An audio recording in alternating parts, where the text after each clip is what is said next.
question I asked myself after watching Domino Bowling is, what is truly the best strategy for those two marbles to get the maximum points? I think that's a question we hope to answer today on the show. Hello, everybody, and welcome to the Marble Sports Worldwide Podcast. That's right, my name is Brendan. And I'm Commander Wolf. Well, if you gotta say, compared to last week's episode, that intro statement went a little bit better. Yes, very much so. It surprised you. I thought you were going to give it up, but no, you went for it. I'm impressed. Yeah. It's all about improvement over time. Or something like that. Insert cliche, whatever, into that. Great. Okay. Life. How's life been? Life's been busy lately. I'm gonna be straight. Just finals and projects and everything, and I feel like I haven't had time for anything. And then a couple just rough things going on in life. But I'm really happy every time I get to sit down and watch a marble sports event. When I sat down today and watched Domino Bowling, I was just so happy. And honestly, what a wonderful event. I wish they brought the funnel, the funnel battle, remember from Marble Maniacs? A funnel collision? Yeah, whatever they called it. Yeah, that was a fun event. I'm not gonna lie. It was pretty cool. But remember when do you remember what I said about that? I gave that a 10 out of 10. I think it was one of my I think did we both give it a 10 out of 10? I think you might have, but you tend to be more. I think I said there was one thing that could be improved. I just can't remember, maybe the number of marbles that are on there, or including other things on the funnel. Maybe I don't remember. You might have 9.5 out of 10 to that. I think it might have been a 9.5 thing. So yeah, Still phenomenal event, very fun to watch. I wish they brought that back. I would want to see the Savage Speeders participate in that event. But Domino Bowling was still good, and it just it's good to see that they're now trying to bring the two things together, put Domino Bowling in there. But we're gonna get to that. We have some other things to get to. I'm going back to Jersey this coming weekend. The podcast will probably come out. No, probably come out earlier in the week. So you'll probably hear this before I'm actually in Jersey. But I'm going back this coming weekend. I'm excited. I haven't been there in forever. I'm going to see some friends, hit my old favorite food spots. For anyone who's lives near Jersey, anywhere near Jersey, or plans to ever go near Central Jersey, food spots that I'm excited to go back to: House of Young Chinese Food, Central Jersey, Flemington, somewhere. That I literally have thought multiple times over the last month about the moment where I get to arrive at House of Young, sit down in the restaurant, even though it's just a simple restaurant, nothing too fancy, and eat the food that they cook at that restaurant. Hopefully it's still as good as it was before. Shad. But I'm really excited. It's just so good. And I'll hit another couple spots. There's a really good pizza place that I like. But I'm so excited. I'm going to go see my old house, which has been 2 years. I'm going to go, year and a half, 2 years, whatever. I'm going to go drive past it. I was talking to my mom, and she's like, you should, if you can work up the nerve, go up to the door, knock on it, and ask to see it. See the inside of the house. I know it's freaking weird, but I might do that just because, well, why not? All they can do is say no. So that might happen. I'm sure it wouldn't be most people's first choice. But that's really exciting upcoming plans. I'm seeing my friend. I'm staying with him. We're going to a concert, concert band thing. It's to be fun. And we're just going to hang out and record videos. He's actually my editor for my YouTube channel. So it's going to be, we're going to have a blast. So. Oh, so it's him. Oh, that's cool. Yeah. Waf, anything going on in your life before the news comes in? Let's see here. Anything at least for right now, things have been slowing down. I haven't been recording for as many things. I haven't had a lot of new auditions in. There are some things I need to audition for, but just 2 projects. Things have kind of slowed down a little bit for me. So I've been taking more time for myself. Been catching up on Fate Grand Order, and I'm probably gonna try and play the new Pokemon game finally. Get working on that. And then soon, I really should actually start working on a Christmas Wolf tune if I can, because next week, as a heads up for everybody, next week will be the last episode we can record for a while, because then later that week, from that weekend on, for like maybe like a week or two, I'll be on vacation. So to get it out on time, I kind of got to do it early. So I might try. I think I have an idea of what I want to do. So I got to take some time this week to get some instrumentals, record it, edit it all together, and I think that'd be good. Still working on the birthday wolf tune. Don't know when that's gonna happen, but Christmas will be here, hopefully. I want you to remix the X Camo rap. Oh Remix the beat. Oh, come on. You do some backup vocals to like hype it up. I'll remix some of the lyrics, and we'll go nuts. Oh no. We'll like change flow halfway through the song and then bring it back. Maybe for April Fools, Brendan. Yes, for April. Yes, see, Waff, you just made it a thing. So now, see, I just proposed it as a joke, and now you made it make sense. That's on you. Well, write that down. Not for a write that down, Mr. Waff, but for a write that down and remember the chat, okay? That's exciting. Oh, dear. I don't know how, like, it's going to sound so bad because I'm not good at coming up with instrumental backing sounds on my own. So but then again, that's kind of the charm for it, right? Because the song sucks on its own. Shut up. It doesn't suck. It does suck. I'm not even going to pretend. Dude, X Camo didn't count many votes at the end. Turtles be sliding. Turtles. They needed that accountant. They really needed that accountant. Shut the fuck up. Actually, I don't want to curse on the show, but it's so true. Sorry. I was trying to watch that. They needed the accountant. They took our accountant off. They were like, my accountant was like, I thought you needed X Camo accountant be like, I thought you needed some help here from your song. I was like, man, I'm gonna be a busy man. And the Turtle Sliders are like, no, you got it backwards. And now the Turtle Sliders, they did well in a couple events. Was it? One of the speed-based events, the basics. We'll get to the news in a second. One of the basic speed-based events they really did quite well in. I forget which one it was. It would have been I believe it was relay or relay. I believe it was relay. What whatever. I'm not gonna look it up, but I know they did well. Look it up for a discussion. Yeah, I'm sure someone will tell me in the comments or something. I know they did well in one of them, and I was like, wow, they're not. I mean, they suck, but they're not the worst. But whatever. All that being said, let's get to the news. When we come back, emails, Domino Bowling, and more. Take it away to the news.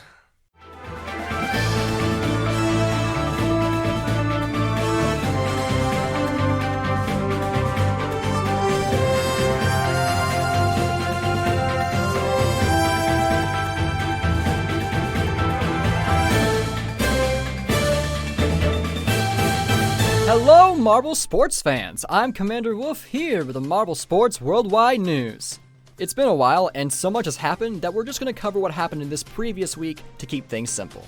First up, we had the first half of Marble League Showdown.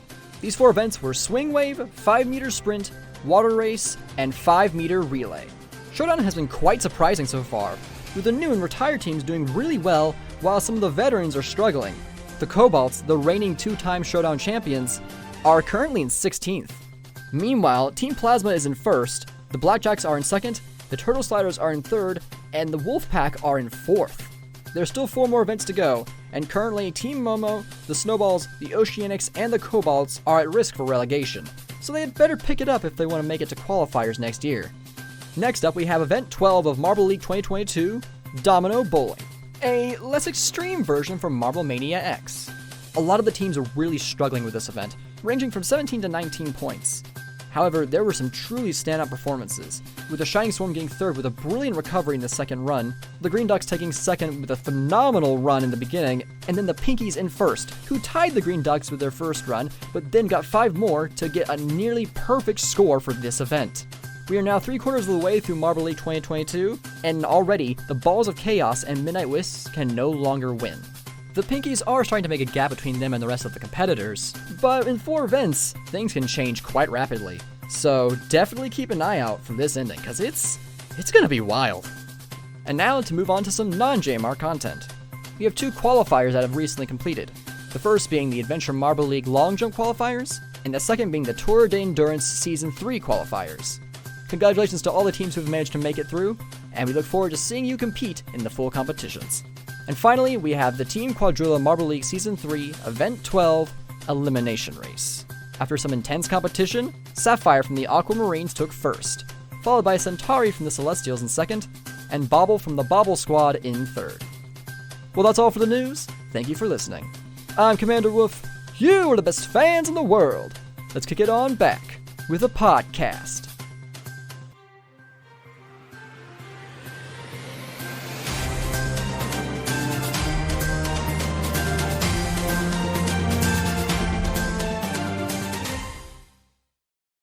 You can email us at mswpodcast@gmail.com. I highly recommend you do. I mean, we're almost at the end of Marble League. If there's a time to email, now be that time to email. So do so. Do so. Tell us your thoughts. You can say one sentence. You can just be like, hey, I think the Savage Speeders are stupid. And I'll be like, I'll read it, and we'll react to it, and I'll yell about rapidly or something.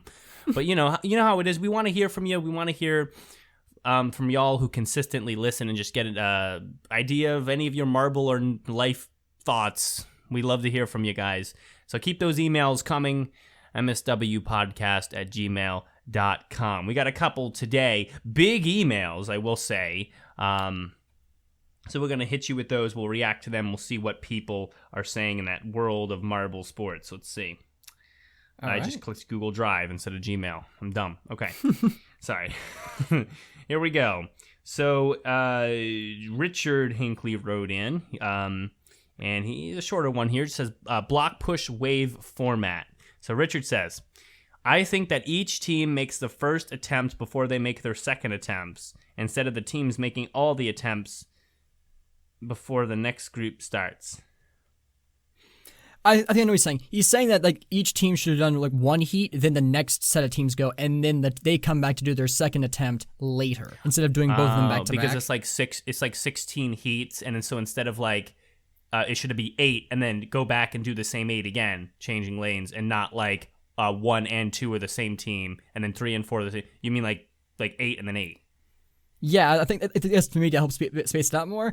While I get his point on that, I like logistically, it's easier and smarter to just do the 2 set together because I guess like for recording it, they could edit it in 2 halves if they wanted to.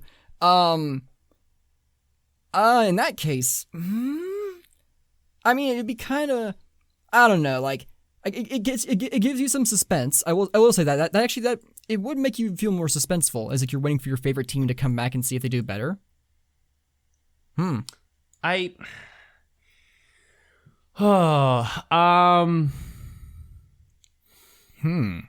trying to give an in role play or an out of role play response on this, and it's hard. In role play, I feel like teams in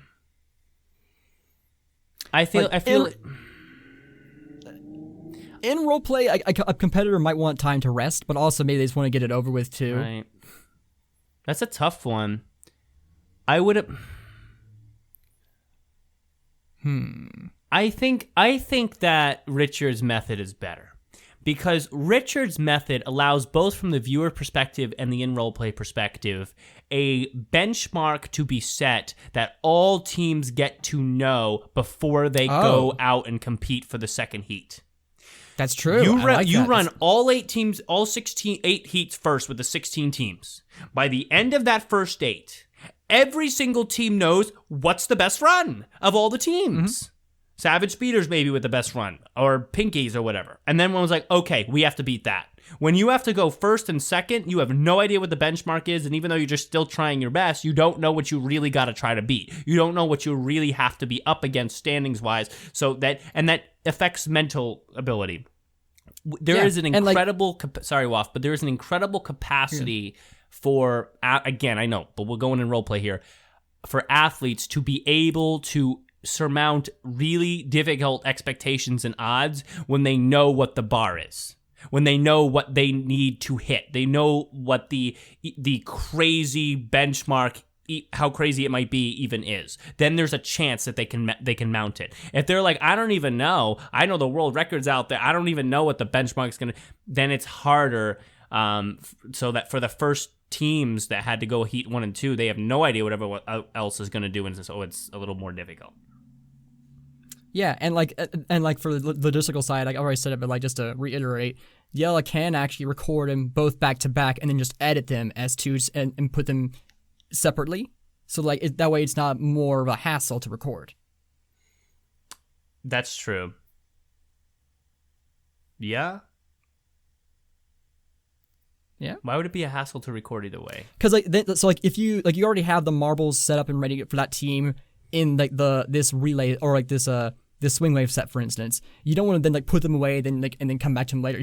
They're already there, so might as well just get those two done and over with, and then move on to the next set of teams, and then just do those two back to back. That way, like, you're not wasting time putting them away and getting the next set of marbles. I guess. I'm assuming you're going to record it all at once. It's swing.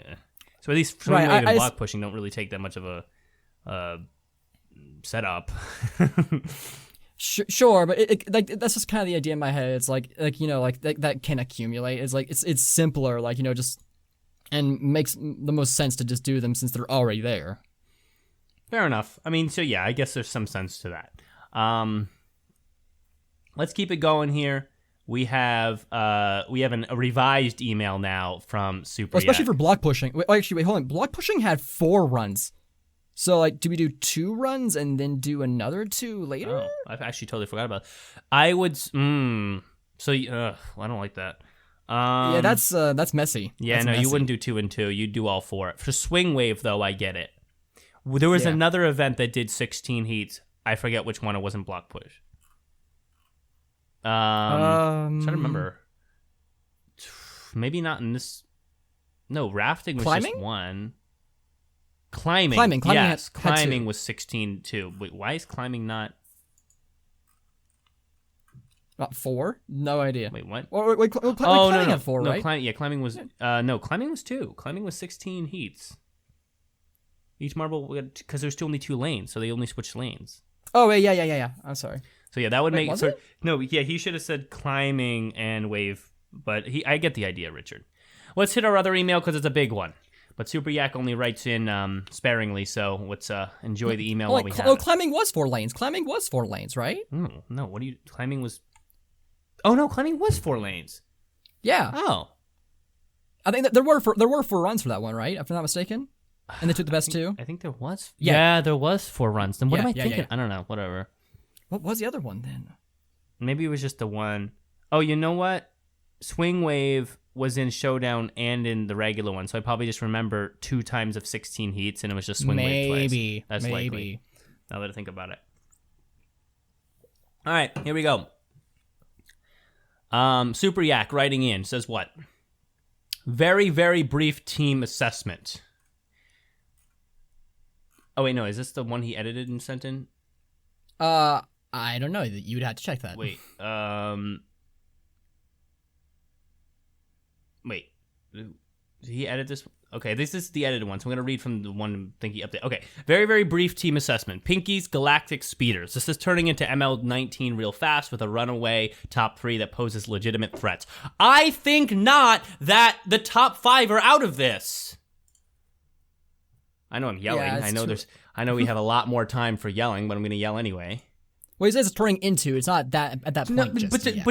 But you word choice. I think I don't know. I think Super Yak's not wrong. I'm saying that. If you're gonna pick on word choice there, Waff, I'm gonna pick on it too. I mean, to say turning into is to say that it's moving in that direction, and I think not.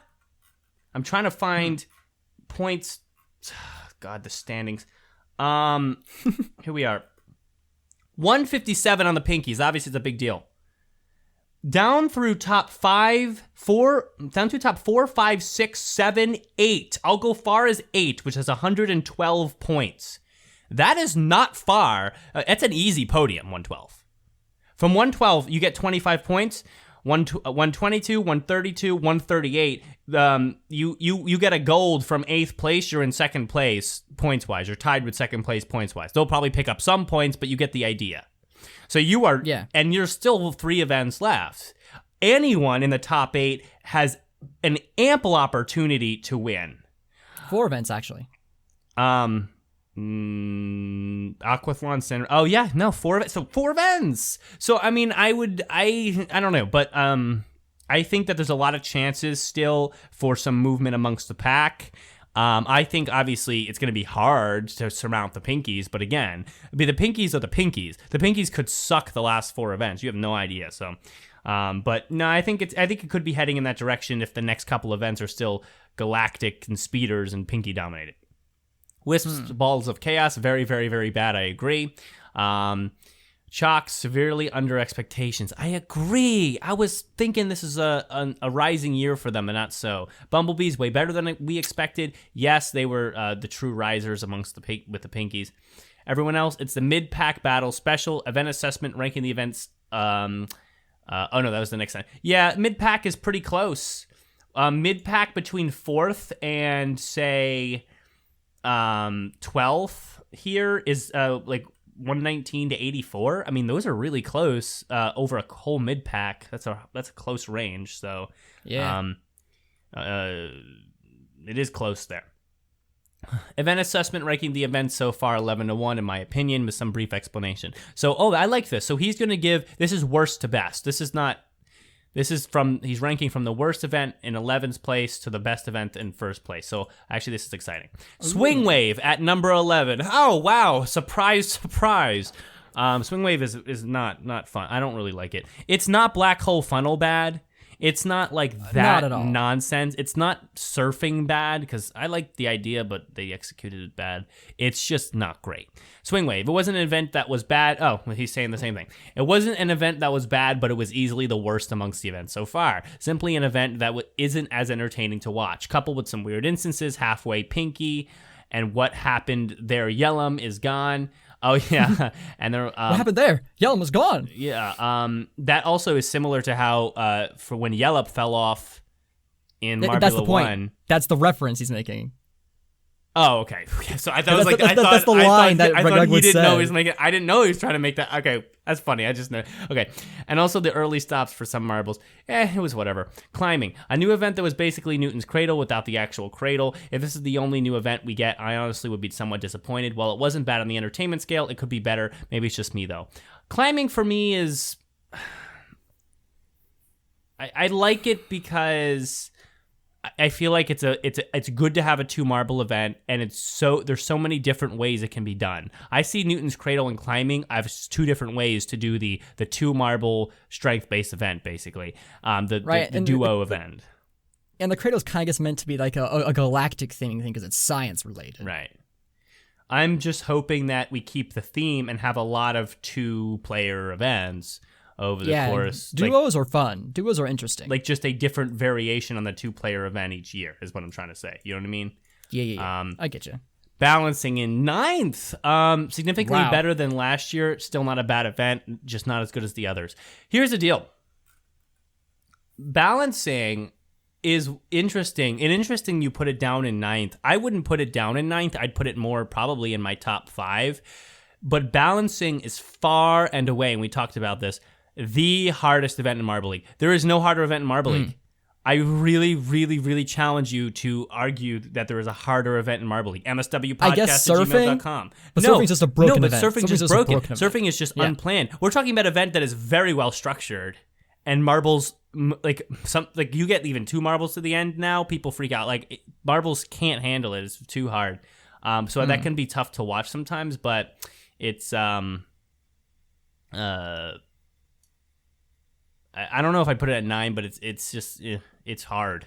Domino Bowling also at 9, though I'm assuming that meant 8 and he numbered it badly. So 8, Domino Bowling. Honestly, this wasn't an awful event in my opinion, especially with the suspense as the second runner would feel the pressure to aim right or left. I agree. Pinkies showing the advantage of doing it in Marble Maniacs along with Shining Swarm. Indeed, it's a fun event. I think there's some strategy there. It's pretty cool. Relay. Honestly, I feel this, and at 8, by the way, I feel this and balancing could switch places. This was the usual speeders playground and gold medal by birthright. CCE did give him a brief scare though. Savage. If the Savage speeders are good enough to continually win relay over and over and over and over again, I'm not going to get upset. I think it's admirable. And it's one of my favorite parts about, like, is it somewhat boring technically, but like at the same time it's like this is what makes it feel like it's an actual sport. It makes it feel like they're actually, because that would happen in actual sport. There are some countries that always win the same shit in the Olympics. Usain Bolt, Michael Phelps. Yeah, and like that makes it fun because you're like, I want to see those guys do it again. I revel in watching the speeders win the relay in a supposedly luck-based situation every single year. They have the most wins in relay by such a margin. Whatever. Hurdles. I don't care the Pinkies are in the running for a championship.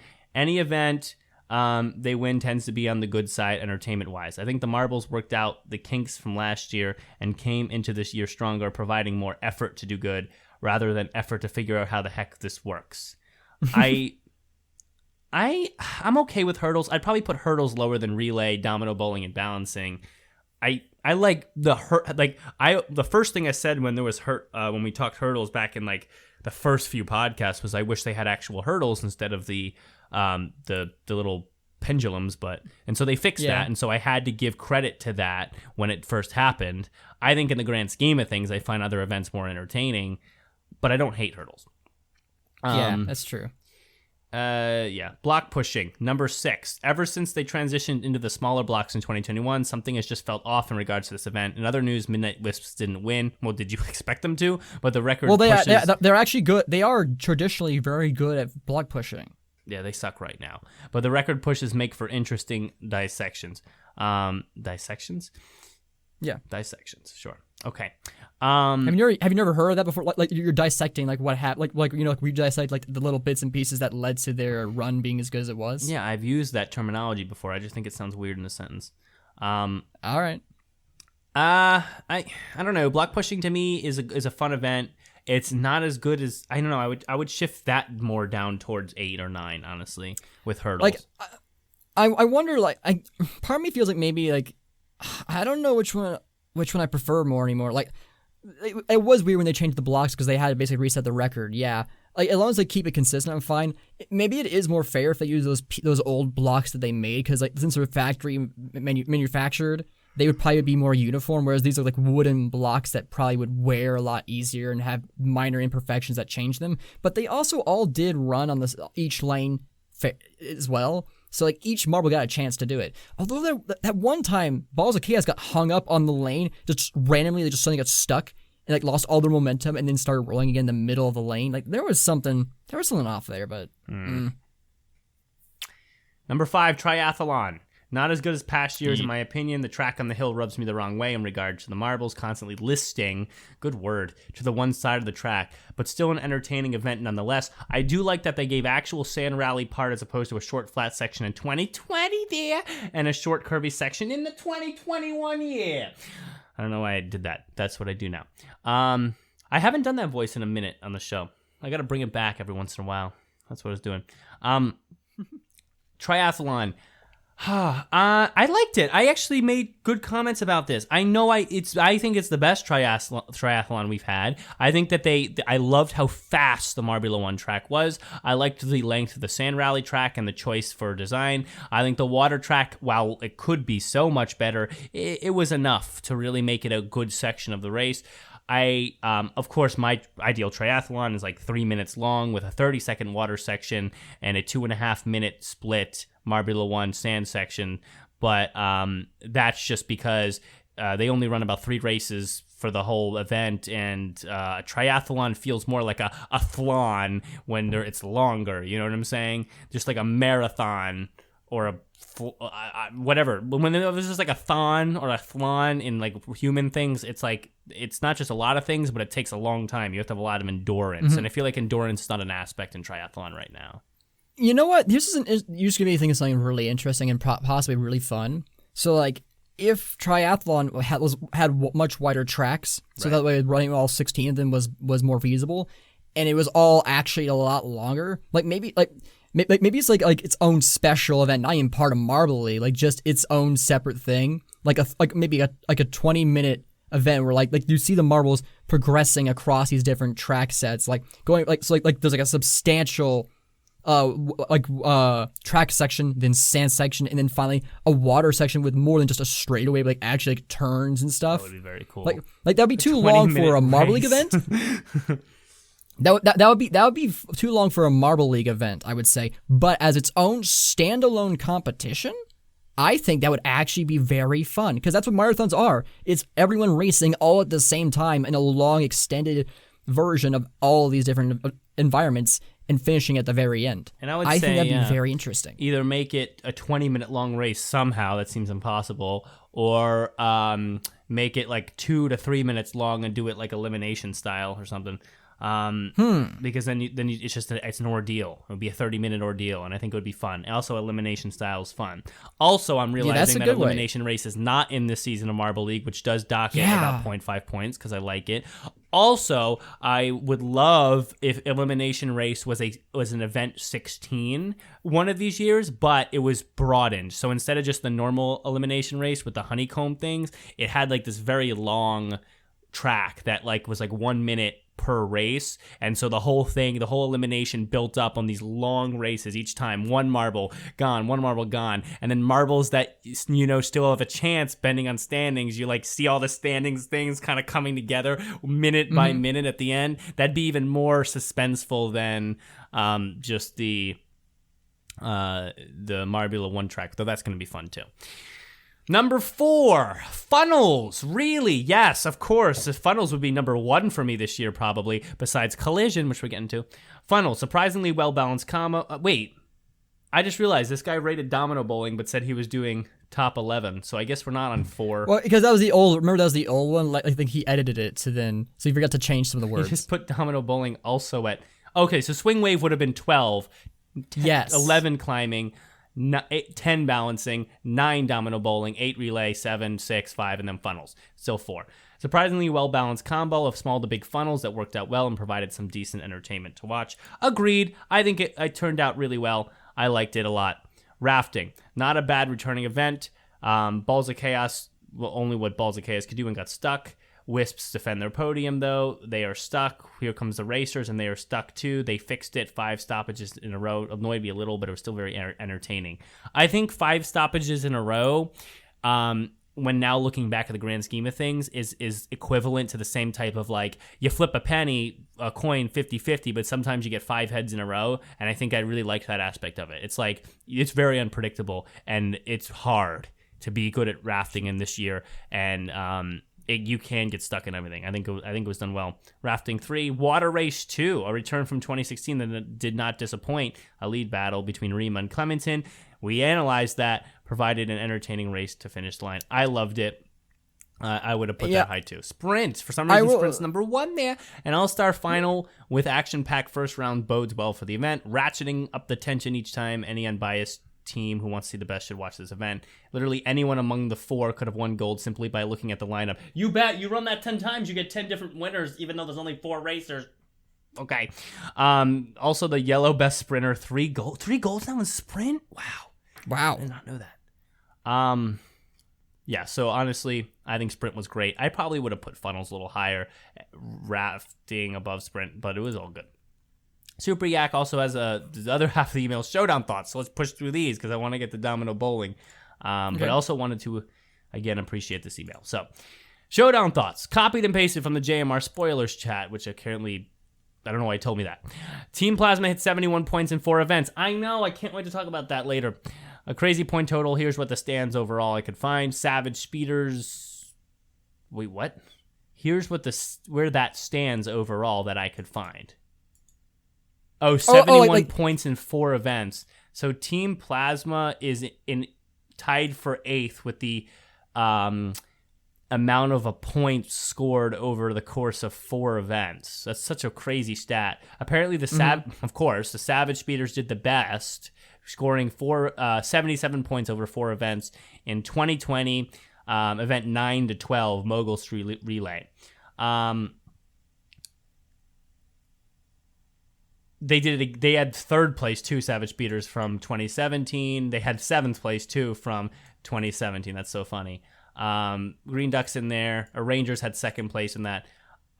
Let's see something. 1 to 4. So Mini Maniacs, Rangers and Mini Maniacs and Team Plasma, they would be 1, 2, 3 if you're only counting first 4 events, which I think is even more interesting because you came out strong. But that's a cool little stat. This beats Midnight Wisps from 2018, 68 points. Just other stats. Savage Speeders again. Pinkies apparently did, in 2022. They got 66 points in the first 4. Team Galactic? Oh, yeah, because Team Galactic got 2 golds and then sucked. They had a chance to easily break that record and did it not. If placed into current ML22 standings, 12 events, Ford event Team Plasma would be ahead of the Midnight Whiffs, Balls of Chaos, and Chocolatiers currently after 12 events. That's insane. Because they're not doing very well. So thanks, Super Yak, for that email. I think he had a trivia question for me up at the top here. Let's see if it's still there or not. No, it's not. Okay, so we'll not worry about it. Okay. I see at the end of the email. I see it. But like there's no answer because I didn't. Well, I think he's gonna tell us live. You know. No, he did put the answer, and I couldn't copy over the answer in the spoiler box, but you can't see it. Oh well, that's fine. Like you can reveal it after we try. You know. There's one other thing that I'm supposed to talk about. Showdown is. Oh, he deleted it. He said he deleted it. Oh yeah, no, that's fine. Showdown is best with individual event videos. They should really do that for 2023. It may look unfeasible, but actually isn't. The difference in work output is a minor detail. I see what you're saying. Like basically, like editing the events together as individual uploads instead. No, and I understand what it's saying. I had a thought though. There was something I wanted to talk about.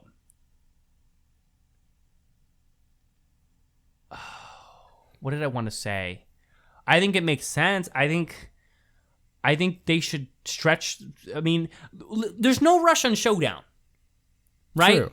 When you're done with Marble League, you have no rush on Showdown until next Marble League. And sometimes you go as a channel JMR 2 months, 3 months without posting anything. So why not just stretch out Showdown one event per week? Be like, okay, we're in the slower part of the season, but Showdown kind of moves along slowly. Here's one event per week. It doesn't take much work, much difference in work, maybe a little bit of difference. Maybe Greg has to do a little more separate videos, but still same idea. It's just a slightly more work maybe. And yeah, I mean, then you can stretch it out over, I mean, maybe 2 events a week to stretch it out over that would be 4 weeks, or maybe just 1 event a week and make it take 8, and then you get some filler. And it's not even filler because every event matters because Showdown matters. But it's something where it's like, this is the slower part of the season, and while we wait for Marbula 1, which is going to come in blah, blah, blah, blah, we have some videos that are going to go up instead of just the, like packing the Showdown in. I don't really understand that strategy, but I think it's a feasible thought. Yeah, so like here's like the way that this would work monetarily speaking is like there are many ways that voiceover work is paid. Like sometimes you're paid per video, per line, per hour. It all depends on that. So for considering how short the videos would be, I would assume that Greg gets paid per video. So the more individual videos they have to do, the more they'd have to pay him. Which and this year they did say that they weren't doing as well financially, at least compared to other years. So that is like an additional cost to them, and they'd also have to then pay the editors, assuming that Yella isn't editing himself anymore, to like edit more videos. It's like each one becomes its own separate project. So the cost to create would increase most likely. But then again, more individual videos means more individual view counts, which means more money income theoretically. That's true. No, that is actually 100% true. So it just depends. How, like, would they get enough views, each of them individually, to make up for that additional cost, or would it actually be more of a detriment? That's a good point. I think that it helps in the long run because it takes away 3 months gaps in the channel's posting. Does that make sense? Which can help overall channel reception. Oh yeah, no, absolutely. It would help, like, because like that's 8 events. So if you did it just weekly instead of doing it multi a week, which they probably wouldn't do, because like if they're gonna do Marble League like multiple events a week, they probably would do Showdown multiple a week. But if they spaced it out weekly, what would end up happening is like you have about 2 months worth of content, and then like you could sprinkle in those additional weeks like Sand Marble Rally or Marble Maniacs if you want to do that again. Like there are a lot of things that you could do that just helps to keep the engagement going over a longer period of time. Agreed. I think there's a lot of good things there. Thank you, Super Yak, for the email. Remember, mswpodcast@gmail.com if you'd like to email in. Let's talk about Domino Bowling. Now, while I look at a couple things here and pull up what I want to pull up, because we're going to do a little bit of, again, some arrows and snips analysis, whatever you want to call it. All right. Why don't you just give your thoughts on the generality of it? So Domino Bowling. Remind us of some of the winners. I someone sent a picture. I looked the version from Marble Maniacs, and like it is quite a bit of a downgrade in terms of how many dominoes that they can go for. So it's less exciting to see them fall over. But I guess that's the difference between the extreme sports and the normal sports. I guess like that helps to make Marble Maniacs more special. I guess like there is a strategy to this one. Like the main strategy is like if you gotta land between two marbles or two dominoes in roughly what's considered like the pocket in bowling, just so you can like spread them out more. So there is a bit of a strategy to bowling here. But because the number of dominoes is so, I guess there's such a small number of dominoes that there's not as much satisfaction seeing him get hit down. It was still exciting seeing like the pinkies get pinkies getting close to a perfect score. Like that was really exciting to see. Actually, that was pretty cool. But like see like consistently over and over again, because like the number of dominoes is about the same. It was like 18, 17, 19. It's like they're all kind of just in the same ballpark as each other, and that's not really as fun to watch. I guess that's fair. That's all fair. I want to see Green Ducks. Green Ducks. Oh my God! What a run from the Green Ducks in that first marble.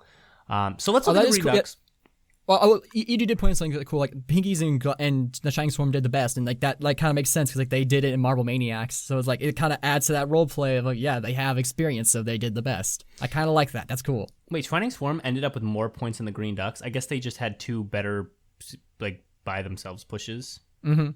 Okay, so we're gonna look at those three. For those wondering, by the way, and we're going to talk about why they were good.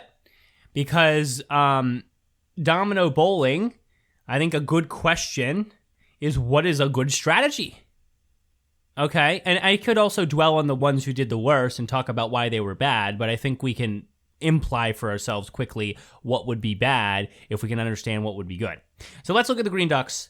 I'm here on the Chrome. I'm going to go ahead and turn on the display capture thing so I'm getting the whole screen, and so we can really do some drawing if we want to. Oh, Balls of Chaos. The Balls of Chaos also had experience, and how did Balls of Chaos do in MMX for bowling? Well, I don't remember. Oh, that's right. They did terrible the whole event, so it doesn't matter. Of course they did terrible. Never mind. Oh, God. But let's look at Green Ducks here. Let's see what we're looking at here. So I'm going to try to get a picture right here. Actually, no. I want to get like 1 second before. We're going to pause it right. Okay. So let's look at a snip. Look at the Chrome. If you're not, just try to listen along. But I recommend always looking at the Chrome here. So here is our picture of an untouched domino set. We have it right here on the screen if you're watching. Right? So this is obviously unknocked over, and so you want to talk about what is going to be the best way to approach it, okay? Now, I have my pen here, so obviously you have wow, that's way too thick. Let me bring that thickness down to like 4. Oops. You obviously have here, you have these red dominoes. You want to avoid those. Those are -3. And then you have, obviously, this middle line with the most dominoes and that LED domino. You want to hit that LED domino. That's 5 points. You want to hit it. You want to get these 3 in there as well. The greens, those are going to get you points. Think about it. LED dominoes 5, greens are 3. Count those all up. 5 and 9. That's, 14. That should be 30. Yeah. 14. The total should be 38. And that's 14 points. If the total is 38 and you can get 14 from 4 dominoes, then those 4 dominoes are pretty vital dominoes. That's over a third of the points just from 4 dominoes. So you have to start to think about, before we look at these best runs, where are we hitting here? What's a good strategy? And there's a lot of possible strategies. Some might think, okay, you want to send 1 marble down to the right, 1 marble down to the left. Now, the reason I'm against that strategy is you don't have that kind of ability to expect that. I know in roleplay, we'd like to believe the marbles can direct themselves, but obviously out of roleplay, that is not happening. And so in roleplay, because it's so impossible for a marble to direct themselves well, even outside of roleplay, I think in roleplay we have to assume that it's very hard to choose a specific direction, maybe general at best, when marbles leave that track section. So to say take one side, take the other is not consistent.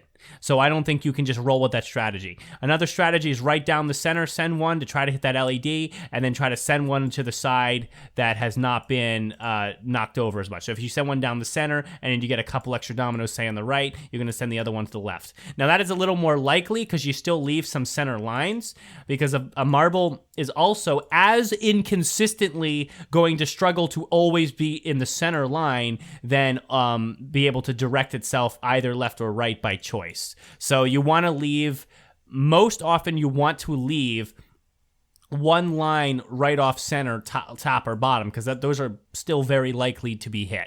So, I mean, that's not a bad strategy, but the problem is you risk, of course, going right down the center line. It's kind of like when you do that in bowling. You risk a very useless split, and then the next marble is going to struggle to be useful if it goes right down the center, and we kind of saw that with like Midnight Wisps and stuff, who did bad and then did bad again by sending a marble right down the middle and missing all the dominoes again.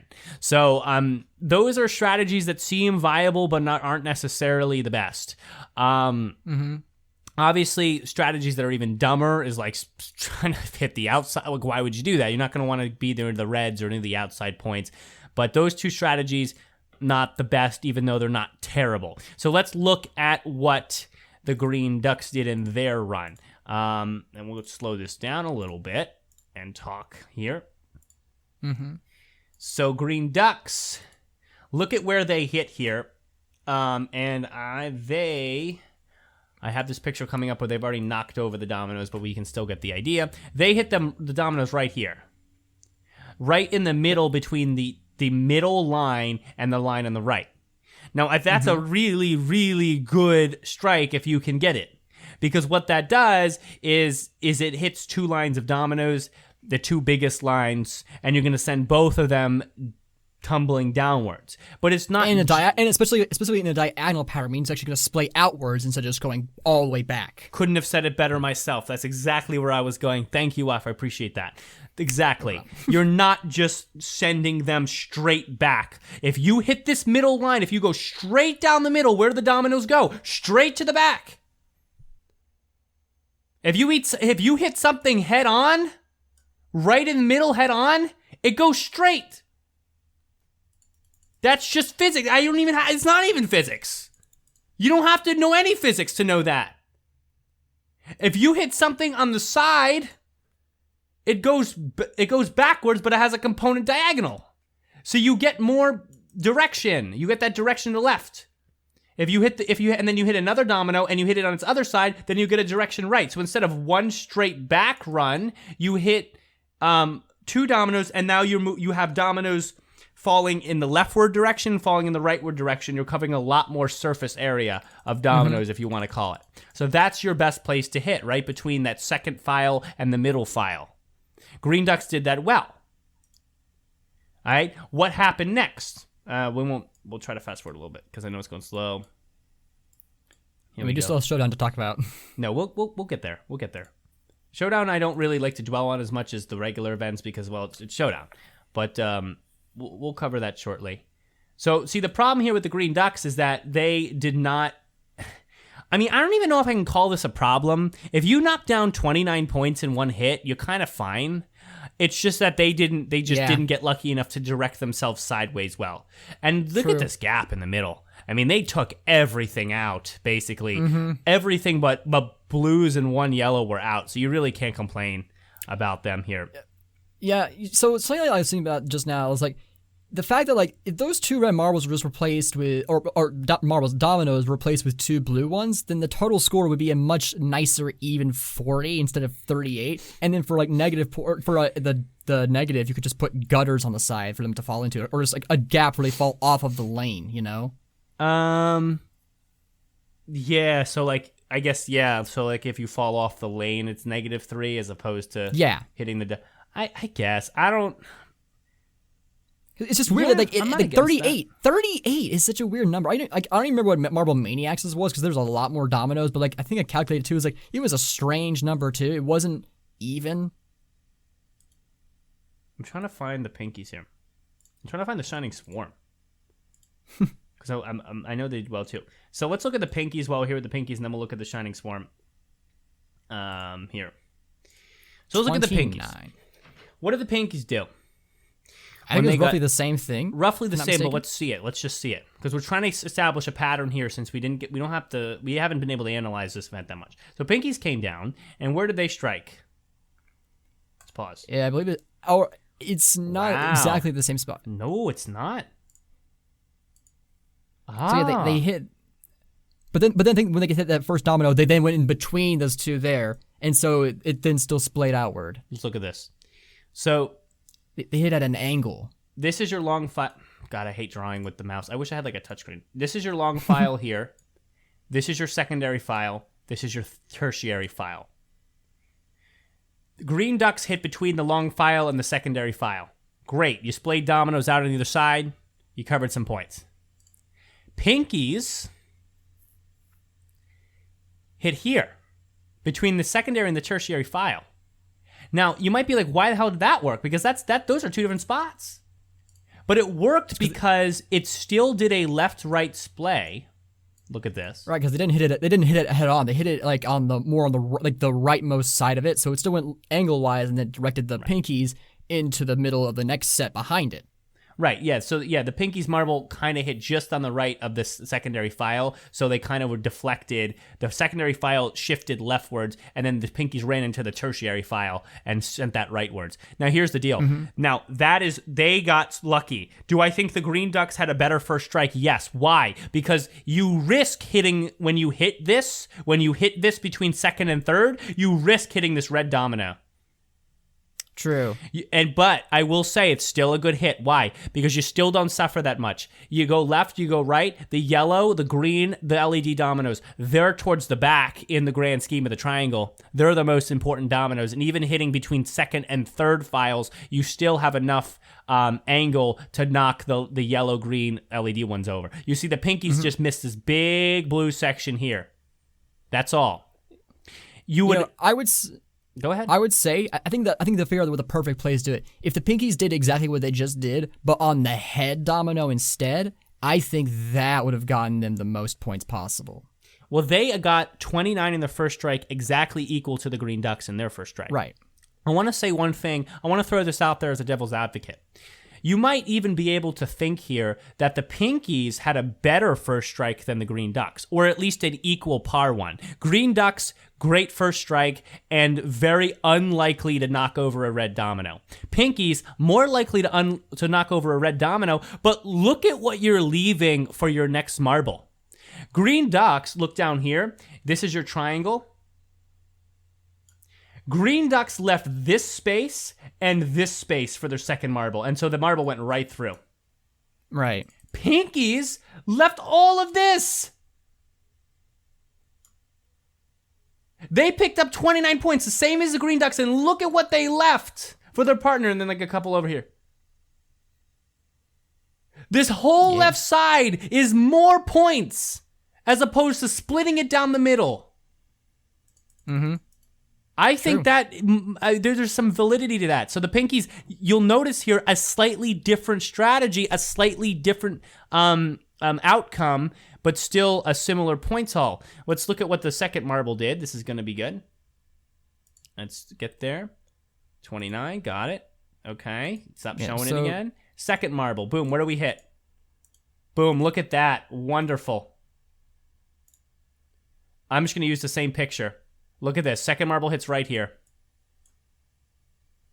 What is most likely? As hard as it is to be inconsistent at this run, the straight down the middle run, what is most predictable, even though it's mostly inconsistent? The straight down the middle run. If you can get 29 points and leave dominoes in the middle line and have a whole section, you're accounting for two things. Look at this. I'm going to draw this once more. Look at this triangle here on the left that we drew before. Look at this triangle here on the right, sorry. There are three likely possibilities for a marble coming off the ramp. Number one is straight down the middle.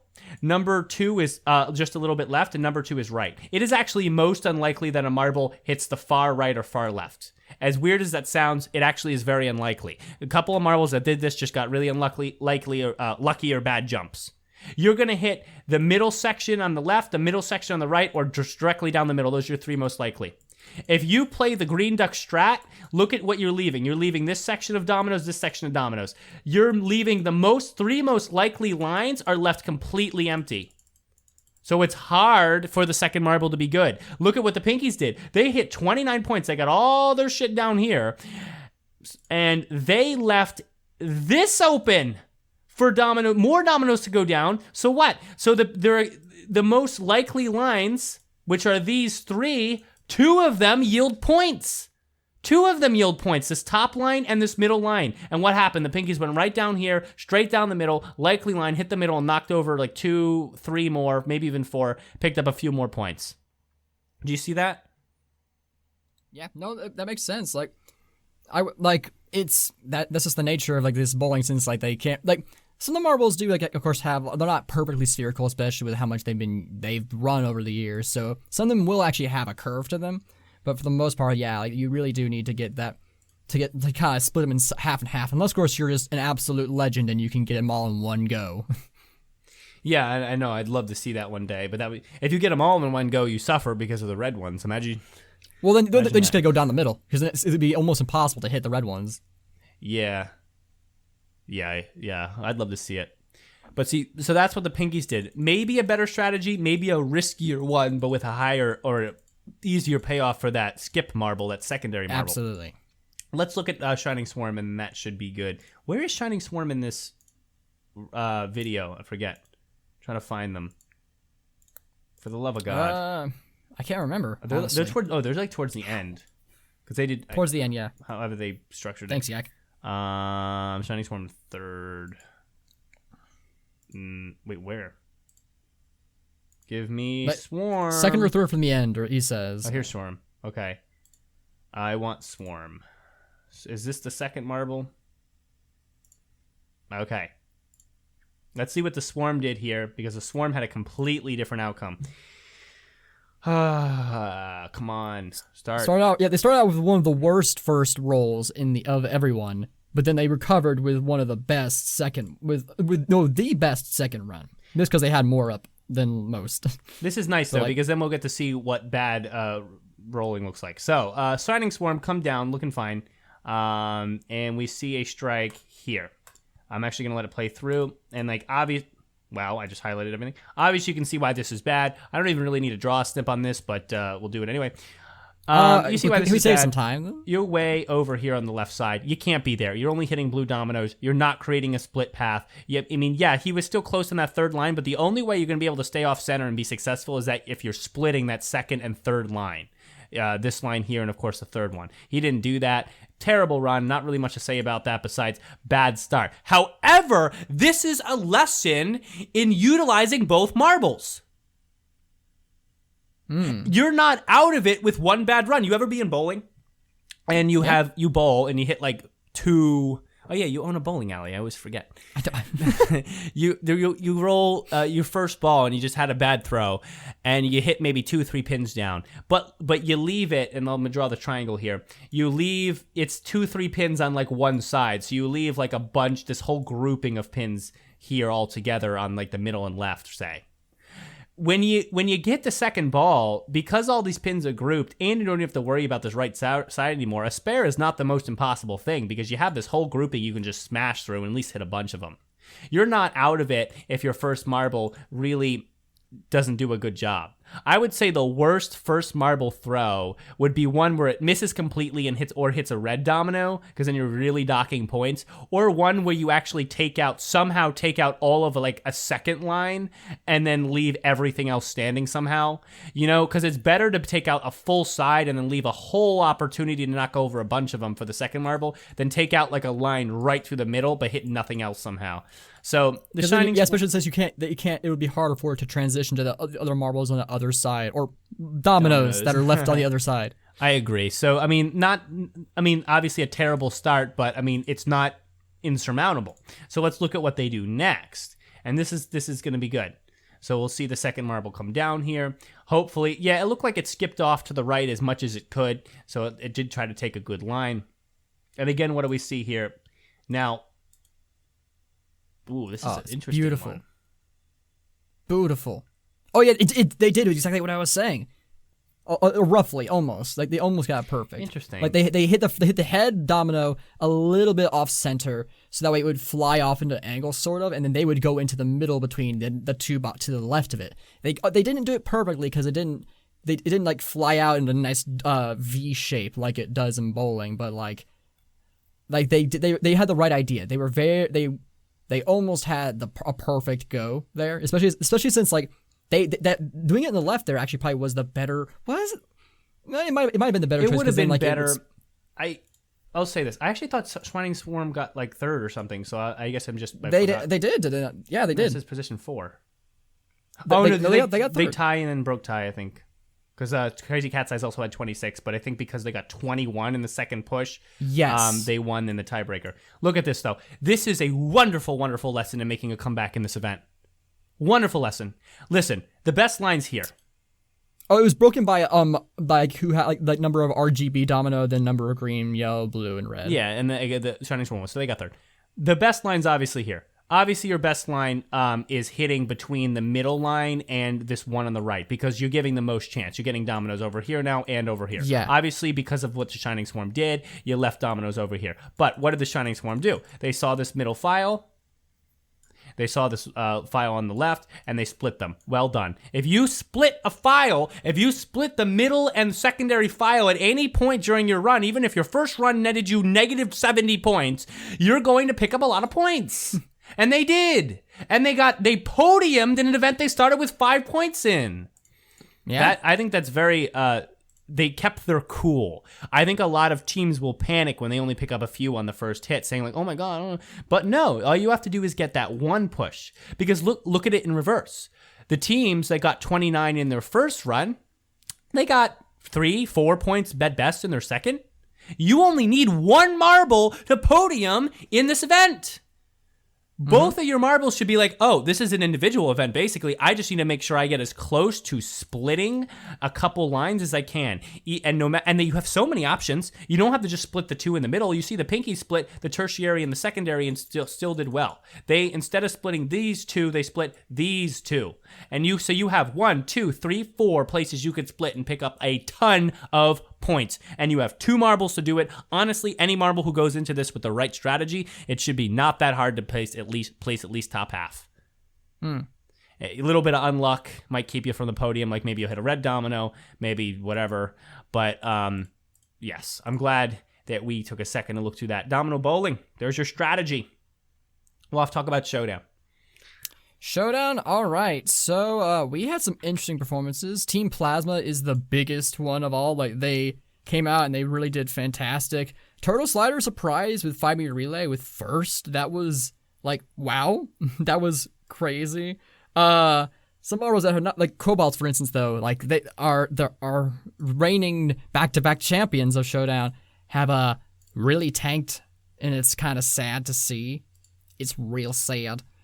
It's like the Wolfpack, for instance, also did good with 5-meter sprint, and they also did pretty good with water race too. Like Blackjack's also won water race. Like we're seeing something interesting here, where like some of the veteran teams are placing pretty low, and these newer teams are actually getting their chance to shine, and that's kind of interesting, kind of cool, especially since some of them are returning teams we haven't seen in a long time. People have been wanting to see.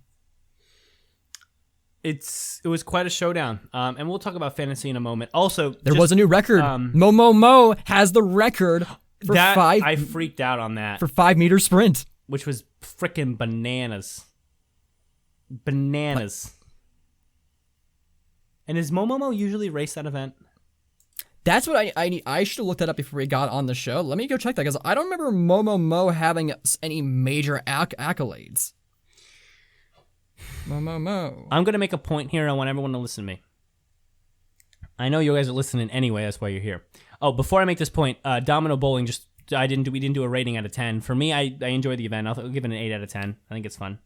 I think it fits really well in the context of a 16 event marble league. You know what I mean? Because like you need an event that's kind of like that to balance out events that are like 5-meter sprint and funnels. They just all go together well. I say them as like a 7.5 out of 10 for me. Like it's not quite a 7, but not quite an 8 either. That's fair. Here's the deal. I need to make this point. listen. We talked when we were picking fantasy about the Cobalts. And we were like, wow, they won Showdown 2 years in a row. How amazing. How amazing. Mm-hmm. How amazing. We need to look out for them.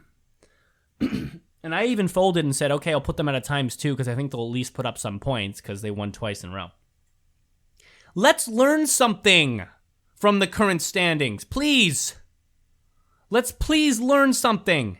What is the lesson here? Stop making assumptions about Showdown. You ever wonder why I don't spend a lot of time on these picks when I pick fantasy? You ever wonder why I don't spend a lot of time even when this was the most that we had this week? And I put all that time into Domino Bowling and emails instead? Because you can't pull a lot out of Showdown. I like Showdown. I like seeing the Limers in 6th. I like seeing Team Plasma get 71 points in 4 events. I like seeing all of that. I like that the Wolfpack is probably going to qualify because it's a new team. I like seeing these things. I really do enjoy the Showdown and what it means for the coming Marble League. I'm telling you, stop putting a lot of stock in it. Stop concluding things about teams just from their Showdown performance. Stop doing that. But like, it's like I was judging like their Showdown performance in Showdown. Like using only their Showdown performance to judge how they do that because Showdown, there's a reason they're there because they're not that good, which means what? What does not that good mean in the scope of Marble League? Means not that consistent. That's what it means. Any team who can make it to the normal, I'm not talking about teams who win the normal Marble League. I'm talking about teams who make it there. They're more consistent. They can consistently put some points up. If you're not in that, if you can't get to the even 16th place in the normal Marble League, because remember that, and I say this every year at this point, 16th place in the normal Marble League is in essence a better performance on the year than first place in Showdown. It's just true. If you get first place in Showdown and qualify not for Marble League, any team who finishes 16th place in Marble League did better than you on the year because they got into the actual event. Cobalts didn't get there. And even though they're doing fine in Showdown, great. It means they have potential, but don't conclude anything about them as a team because they're working in a lower level. When you compete at a lower level and you're an inconsistent team, you can't conclude anything about you. Okay, if they can consistently not qualify, that's a worry. I'm glad I didn't put them at my ×3. I still thought they could have been a ×2 and put points up, and they might. They might have a good back 4. We don't know. But I'm telling you, you can see how more inconsistent it is in the Showdown scope. You're not going to see that a lot in Marble League. With the exception of the Oceanics, the 1 year, which everybody remembers, you don't really see first place, last place. And I will tell you, Oceanics didn't have that either. They didn't go from first place twice or even once to last place. They went from being decent to being terrible, and now they're really terrible. Savage Speeders, and think about any first place team actually, but Savage Speeders is a fun example. They never went from first or podium finish to last. Not even close. Even the year they got 12th, they were still within striking distance of podium, by the way. It was just a very close season. Doesn't happen. Because teams in the Marble League itself have their skill set. They have their consistency. They're a team. They're always going to perform well somewhere. I will say, so Saddlebag does bring up a good point though. So Pinkies got 5th in 2022 Showdown and then 2nd in 2021 Showdown, and now they're here.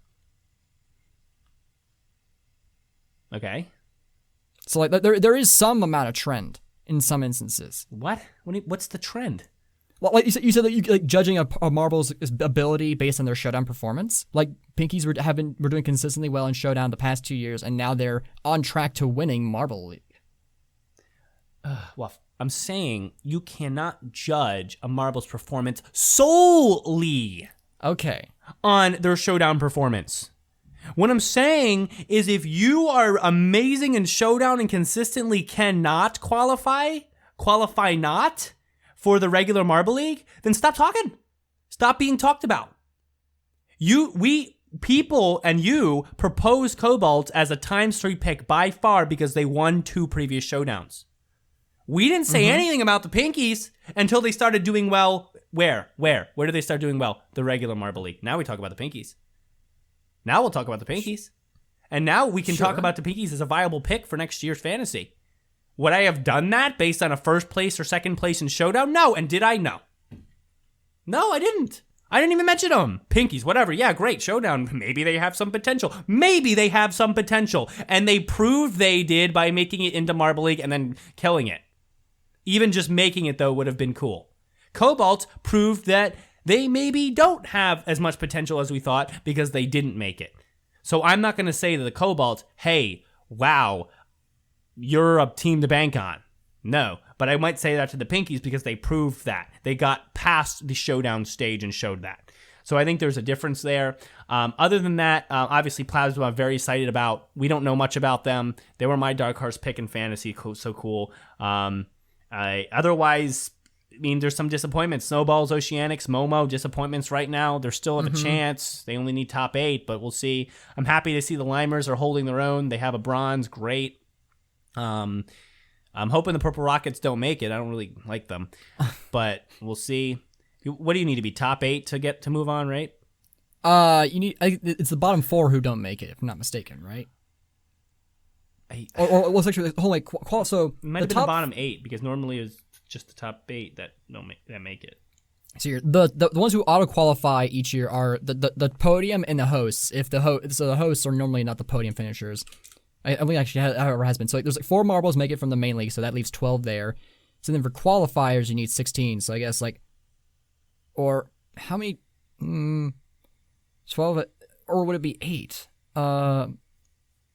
See, this year it was 12 and 12, right? 12 and 12 for each qualifier set. Yes. Yeah. So 4 don't qualify. 12 and 12. Oh.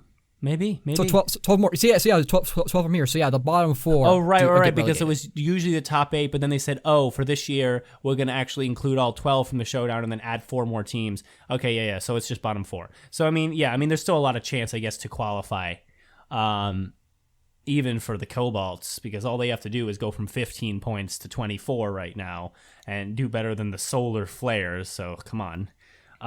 Just saying. Yeah. But okay.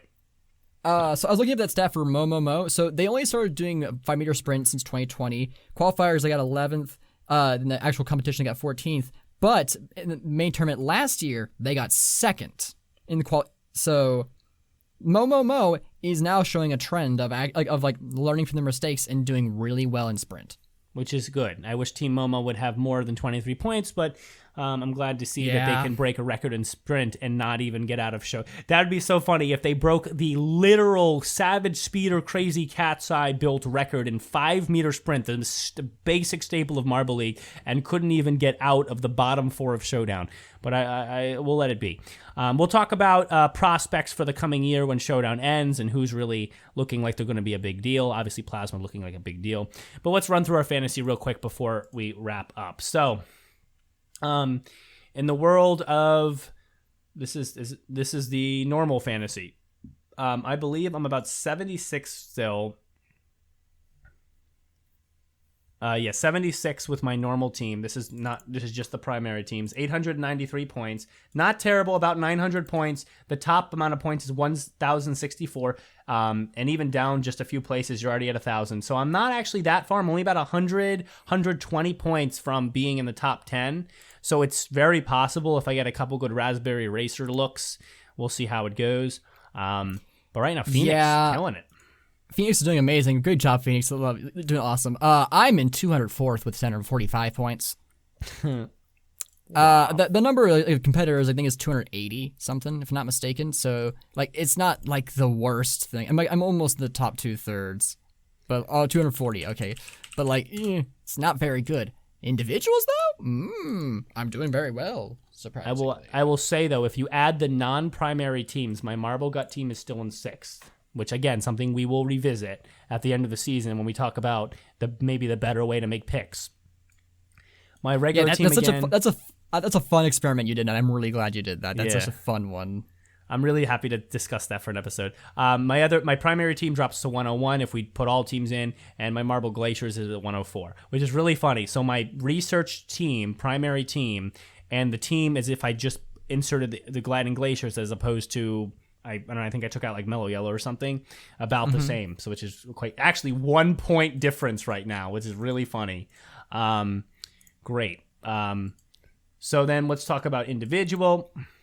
For me, I have 127 points, and I'm in 18th. That's pretty good. 18th. I am in out of 173. I'm in 6th with 137 points.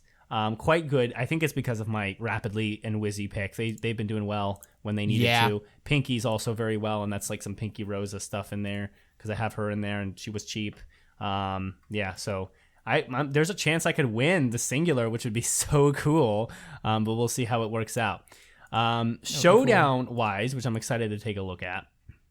I'm doing okay in Showdown, I think. I forget if I picked 2 teams for Showdown. I might have just picked the one. I believe you did, yeah. Marble Show guy named it 132 with primary teams, 89. I mean, with other teams, just primary. So not terrible. We'll keep up on it. I'm ranked 120 with 208 points. It's pretty good. I think that's out of like what 200, another 200 teams, something like that, right? 143 actually. So no, I'm doing pretty terrible. Yeah, and in the individual, I'm not doing great with 92nd. So. Yeah. Oh man, the Momo situation. I'm 98th with a 15.25. Where were you again, Brendan? 92nd. Oh, so you're just a little above me. Yeah, it's out of 104. So yeah, we are not doing too great. No, but we also picked the Cobalts. Oh, number 1 is like they just randomized it according to their description. That's funny. And see that's something because it goes to show you. But then again, Showdown a little more unpredictable than Marble League. Yeah. Anyway, that will probably do it. We're long again, but that's okay. A lot going on in the marble world. I hope you guys enjoyed. And Waff, you can take us out if you don't have anything more to say there. Yeah, I don't got much, so all I will say is roll on, Marble sports fans.